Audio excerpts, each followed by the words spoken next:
Welcome back, everyone. Thank you. It's been a minute, but we're here. We are definitely back. Conversations with Uncle Craig. This is episode 5. I can't believe we are already at episode 5. So, with that being said, It's six. oh, episode 6. Thank you, Uncle Craig. See, I'm still stuck at episode 5, but we're at episode 6. Okay, so here we are. Make sure you hit that notification bell so that when we drop a video, you are tuned in. Make sure you also like and subscribe, and leave a comment and let us know how you feel about this episode 6. So we're going to pick up from where we left off. Uncle Craig, the last time we talked, you talked about probation and your anger in the first long stay that you had in prison. Did the prison and getting high ever stop? No, it got worse. Um, because I didn't learn nothing on that first day. I was only down like a couple of weeks, a month. So I really didn't learn nothing. So I thought I got away with the system. I thought I got over on them, And bragging to my friends, I was like, didn't know what was going to happen, didn't know how my life was going to change. If I knew that, I never would have went down that road. But it got real crazy. It got real bad. And graduating from cough syrup, I graduated from cough syrup to heroin. I was 15. I was still in school at the time.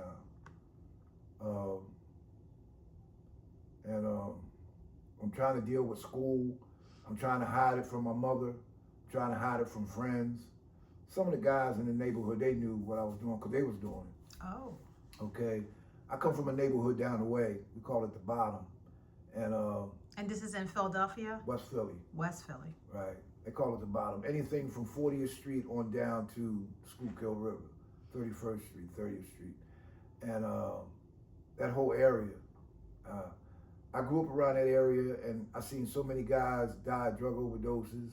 I had family members that died of drug overdoses, and I still mess with that stuff. So I guess I was trying to suppress a lot of the hurt that I felt on the inside of my lifestyle. Just seemed like everything was going so wrong for me. So I needed something to pick me up. And heroin gave that to me. It gave me confidence.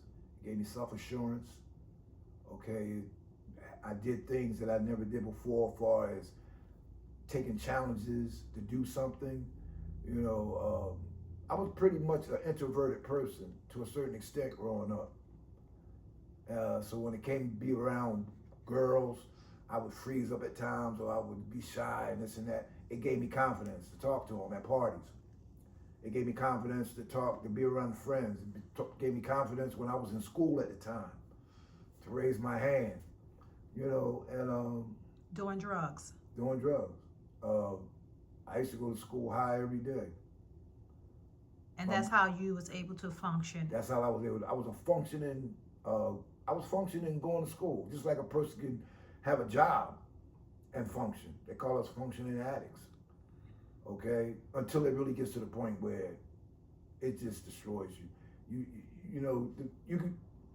The average addict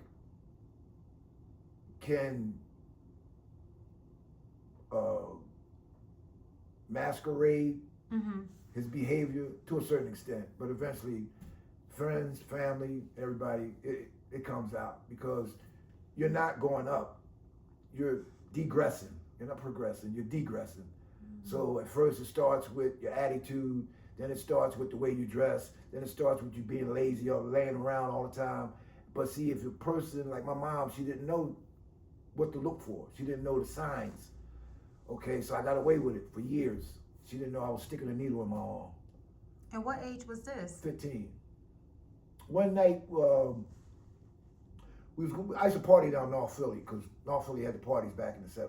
Where at in North Philly? 8th and Diamond. I used to hang down the projects, 8th and Diamond. Okay.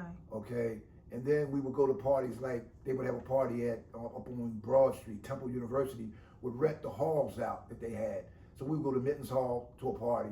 We go to Peabody Hall. It'd be a party kicking off. This was their way. This was Temple's way of trying to get gang members off the streets. So we went from being gangs to being clubs. So we started a club thing, and we gave our names like Phi Kappa Cool or Masters of Soul or Club Love. I was in a club called Club Love, and we would get high on Fridays. So let's go back a little bit. So can you elaborate a little bit on this name, Club Love? Well, it was Club Love because it was just a name that one of the guys came up with, and we knew it would be appealing to girls.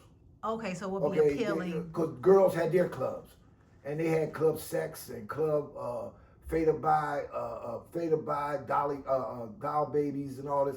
Different kind of names. Just that we was trying to get away from the streets and the gangs. So we had clubs, and the girls had clubs. Gotcha. So we would have socials with them. I was the social ambassador. Okay, I would set up the socials with the girl clubs. So So I'd be on the bus and I see a girl club come. I say, yo, what's up? You know, and they all slick. My name is Cool Craig, and I'm from Club Love. And we always kissed a woman's hand when we met them. You know, that was our way of, that was our... Being a gentleman, it sounds like to me. Yeah. Being a gentleman and just... But through all that, I was fighting demons. See, you see me smile. I was like a duck. When you see a duck on top of the water, he looks so calm and serene. But you look under the water, his feet is going like this to keep him afloat. Okay? And that's how my life was. On the outside, you see me, hey, what's up? What's going on? On the inside, I was struggling. I was struggling. I was struggling with anger. I was struggling with poverty. I was struggling with abuse from my mother, beating me. I had certain insecurities about myself. I always thought I was too short. I thought I had a big head. You know, I had broke my arms, both my arms, when I was in the 6th grade, running track. I ran into the wall, closed my eyes, and when I opened my eyes, the wall was there, so I put my hands out and I snapped both my wrists. Oh, okay, so they kept the casters on too long. And when the casters came off, I had a lot of dead skin on my hands. I started pulling it off. And then from there, I started pulling it off. And then from there, I started pulling it off. It became a nervous condition. And that's why my hands look the way they look. Wow. Okay. And this was at the age of 16? No, this was at the age of 12. Oh, that was at the age of 12 when you broke the arms. Okay. Yeah. So these were things over time. So I had to deal with that. That gave you the insecurities. So when people would look at my hands, I would feel like, kind of like, what you looking at me for? I ain't no freak. It's just that my hands, I ain't got no disease or nothing. Right. And it made me angry. Okay. Okay, and that person wouldn't say nothing, but now you're an enemy to me. I don't like you no more. Okay? And that's the way I dealt with it. That's what my anger took me there. My anger had me thinking all kind of abstract, stupid stuff. And even to the day when people look at my hands, I get a little, but I know ain't nothing wrong with my hands. I just got old man looking hands. Okay, but that was growing up, that was a key factor. And that's another reason why I was shy with women. But when I used the drugs, I stepped right to them. I didn't care about my hands. They didn't care. And come to think of it, majority of women that I ever was with, they never had a problem with my hands. It was me. I had the problem. And it festered for 30, 40 years. And it kept me angry because I knew I had to deal with the public. So if I got high and I had to deal with the public, I didn't care. So what? Just like a crackhead. A crackhead, when they get high, and that's one drug I'm glad I never messed with. But I sold the drug, but I never messed with it. When a crackhead gets to that point, they don't care. They hit rock bottom and they'll do anything. And I never wanted to see myself like that. And I think that's the reason why God protected me. And every time I got too crazy, I got locked up. Wow. So still on the subject of the cough syrup. So you went from cough syrup to heroin. How old were you when you started heroin? 16. 16. 15 or 16. I think I was 15. I was in 9th grade. I was 15. Okay. I drank cough syrup for like a year. at the age of 14, I started drinking cough syrup. So did you start getting bored with, or it No, it it wasn't wasn't that. strong enough? No, what happened was one night, it was a doctor. He had a drugstore right next to where we lived on 34th and Spring Garden. And he sold us the cough syrup. Illegally, but he sold it. He was a drug dealer. But because he had a white shirt on and he was a Caucasian and he had a business, it was legal to him. I guess it was, you know, he knew that it wasn't like him standing on the corner trying to sell it. Right. So he knew that the cops wasn't going to come to him. And he was taking advantage of everybody in the neighborhood. He was getting money. And that's what it sounds like. one day we went over there and he had ran out. So we went down North Philly. He was going to a party. And I'm saying to myself, boy, I got to get high. I can't talk to no women without being high. This is what I was thinking about. Okay, I can't be Cool Craig. That was my nickname in the club. That's what I spray painted on the walls. So when women and girls met me, I had to be Cool Craig. I couldn't be Cool Craig sober. I stumbled, I stuttered, you know, and it's like a Dr. Jekyll, Mr. Hyde thing. And one day we went, that same day we went down North Philly to a party. So we were sitting on the steps in front of the drugstore, another drugstore we went to, and they didn't have nothing. So a friend of mine said, one of the guys in the club said, what about, let's do some heroin. So I looked at him, I said, huh? He said, it's just like cough syrup. He said, if you ain't scared of the needle, or you can snort it. He said, well, you snort it, you get high later on, but if you shoot it, you'll get high right away. So me, dumb as I was, I wanted to get high. I didn't want to wait, none of that. We going to a party. I got to talk to the girls. I got to be Cool Craig. Let's do it. We went down 8th and Diamond. I remember it like it was yesterday. We went down 8th and Diamond, copped the dope, went in the back of the building in the playground area. I was sitting on the monkey bars. And that's where I took off. That's where I got high, my first experience. With heroin. Yep. What is heroin? Heroin is a derivative for morphine. It's the waste.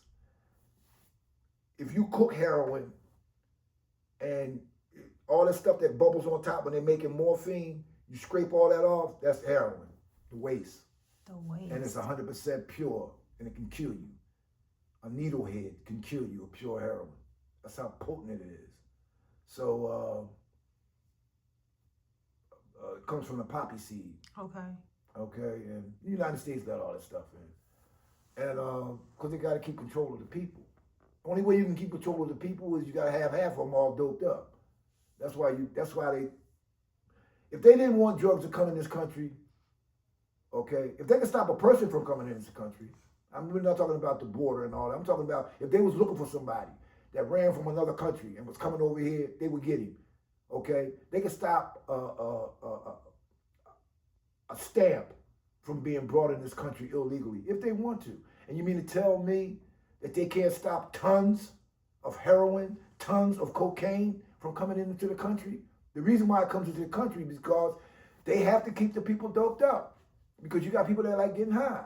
This is one of the most highest countries in the world. Don't nobody in the whole world get high like the United States, and everybody around the United States know it, and they send their drugs here because they know that people don't like dealing with no type of pain. They don't like look at the commercials on TV. Every commercial you look at on TV, boop, boop, boop, bam. Okay? We got a pill that can get rid of a headache in 15 minutes. We got one that can get rid of a headache in 5 minutes. America does not like feeling pain. They don't like feeling, they want to feel good all the time. And it almost sounds like competition too as well, because you got this person saying one thing, then you got another commercial saying something else. So they're all competitive. They're the biggest drug dealers on the planet. The pharmaceutical companies, they are the drug dealers. But what it is they making them money for the United States and taxes and all that and everything. So they're making money, so the United States gonna say nothing. The reason why they lock up a dope dealer is because he's not giving up taxes. That's the real reason. If a dope dealer was able to give up his taxes at the end of the year, the government wouldn't have nothing to say about that. The reason why they lock you up is because they're not getting a cut of the money. That's the bottom line on that. So with that being said, it takes me to this point. How did your family react to your drug usage? Well, my mom, I kept it from my mom for like around, I started at 15. She found out when I was like 18. My grandparents found out earlier, but they kept it from my mother. My grandmother kept it from my mother. Okay. I was spending the night over there one night, and I took all my syringes and everything, and I put them behind this picture on top of the TV in my room. My grandfather came in to wake me up Saturday morning, and he was being nosy, and he found it. He said, "What is this? What is this?" I said, "Man, come on, what?" He said, "What is this?" I said, "Oh, that's Howie's." And I knew he didn't like Howie, my cousin. So I knew that if I put it, I said, "Well, he told me to hold it for him last night." Well, he said he didn't want his mother to find it. He said, "You fool, what are you holding somebody else's stuff for?" I played him. He believed it. You know, and that's just the thing of the most hurt thing was when I was in front of my apartment building, and I was talking to a guy that shot dope with me, and we was complaining because the dope wasn't good, and my mother was up in the window listening to me. I didn't even know it. Yeah. So that's how she found out? That's how she found out. Because she heard my voice. So we was on the second floor. We lived on 34th with Spring Garden apartment building. And when she looked out the window, she just happened to look out the window periodically. And she's having to catch me talking to, I think it was one of my friends, either Spoon or either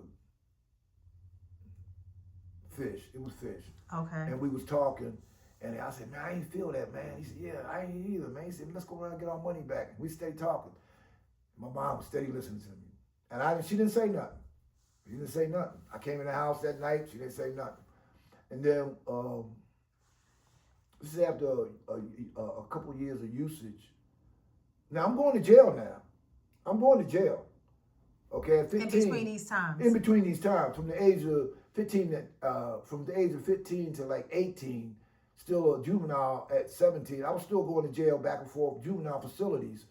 And what year was this? This was 1970, from 1970 to 1972. So what was it like in the 70s?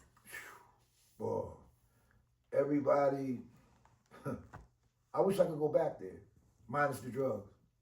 People was more for real. Relationships was more honest. Black man and black woman got along real good. Not like now. Nothing like now. You could have a job being a janitor, and she could be working be a bank. She could work at a bank. But if you and her clicked, she got with you. You or her was a relation. It was a relationship. And a lot of people down in my neighborhood, they had all kind of jobs. And that's who they got with.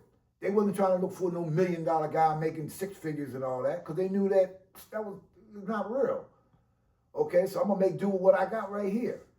Okay, all these men around here, all these women around here. And it was like everybody knew everybody, because everybody was in the relationships or cousins or aunts and uncles and everything. We was more tribal back in the 70s. Okay. Okay? We looked out for one another. Families lived around one another. Okay? You had an aunt here, aunt 3 blocks away. Okay? Your uncle might live 4 blocks away. You stayed in community. You stayed in touch with each other for support. Mm-hmm. If this person ran, because we was poor, nobody rich. Okay, the jobs that guys had, my grandfather had, jobs that my uncles had, my aunts had, they wasn't making a whole bunch of money, but they was doing the right thing. But it wasn't money like, we was poor. My family, my mother and my siblings, we was poor. Okay, my mother wasn't working at the time. She was on welfare. We was living up 40th and Fairmount at the time. Okay, I'm going back now to when I was like, this is where the abuse happened, the beatings and all that, 40th and Fairmount. And my mom, we didn't have nothing, but we ate meals, we had Christmases, all that, but I never knew I was poor until I got exposed to the streets. And that's when I said, oh no. And I was stealing them, but I was spending my money on candy and pinball machines, playing pool and all that and everything. I hadn't really focused on why I'm stealing this money. But then when I had a reason to steal, when I got that habit, when I caught that heroin habit, I had a reason to steal. And in the 70s, everybody was getting high. Everybody. Drug addicts, dudes that had heroin habits, long as Broad Street. You see them every day, they was dressed, they was clean. Right, very seldom you seen a dirty dope fiend. For real. They was wearing silken wool, blouse, gabardine pants, silken gabardine, cashmere coats, leather jackets, and you say this dude shoot dope, you wouldn't know it. Cold-blooded drug addict got to shoot dope every day or he wouldn't survive, okay? And these was my guys that I looked up to. So when I started getting high, I thought I was cool and I thought I could hang around them. I'm one of them now. And I got the acceptance to shoot dope. It's this is almost how I wanted to get acceptance to shoot dope. Yeah, it's almost like being in a gang. Right. And a drug gang. And the 70s, the music was, oh man, that's all I have on my phone. Majority of my music is 70s. I stay in the 70s. Because even though I was messed up and I was strung out and I was going to jail, it was just a beautiful era. It was. It was. So with that being said, it brings us to this end of episode 6. Conversations with Uncle Craig. Wow, he unpacked a lot here. We talked about the 70s. We talked about his time with heroin, when that started, him doing syrup, even to the point where his mother even found out. Just listening to a conversation, looking out the window. So make sure you subscribe, hit that notification bell, so that this way you know when we're going to drop another video. And thank you for always watching Conversations with Uncle Craig.